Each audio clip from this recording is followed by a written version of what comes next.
number 18, write 3.217171717 ... We're just repeating 17 over and over again as the ratio of two integers. Okay, so how do we do this? We need to break up into two chunks.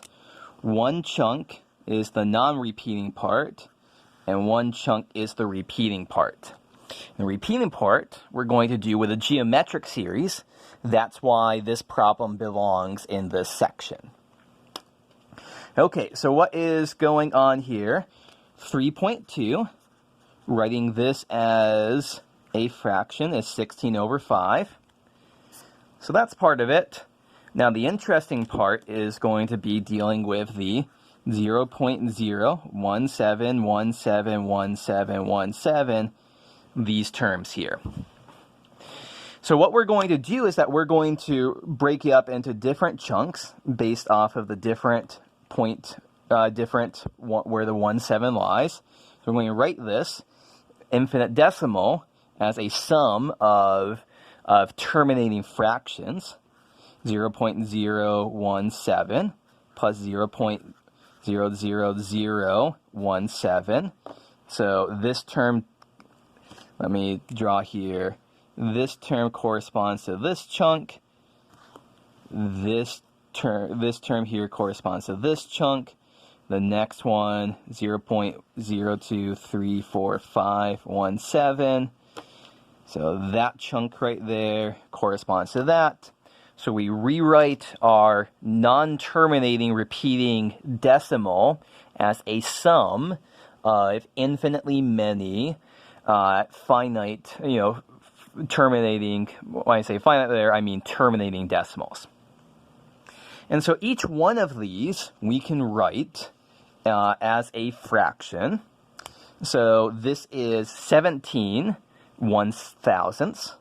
So 17 divided by 10 to the third. This is 17 100,000ths. 17 divided by 10 to the fifth. Count 1, 2, 3, 4, 5. We'd have to move the decimal place 5 places to get 17 on the left. This will be 17 over 10 to the 7th, plus, and we wrote out the next one, 17 plus 10 to the 9th, plus so on and so forth.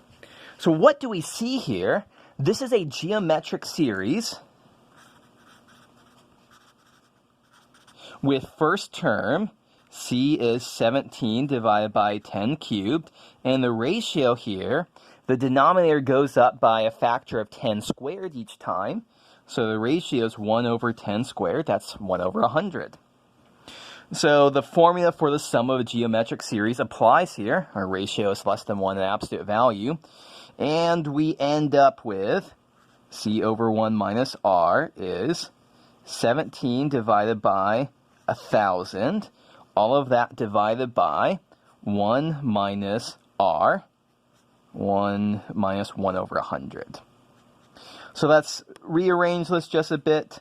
17 over 1,000 divided by, this ends up as 99 over 100. Moving that 100 up square stairs and rearranging gives us 17 over 99 times 1/10. So what is our answer here? We want to write this as a ratio of just two integers. We have that this is 16 over 5 plus 17 divided by 99 times 1/10. And if you combine these together and crunch things out, you end up with, I'm skipping the technical stuff and just jumping to the punchline, 637 divided by 198 is easy enough to check for yourself that yes, this does give you this decimal here. So any kind of repeating decimal, we can figure out what its fraction is by using geometric series.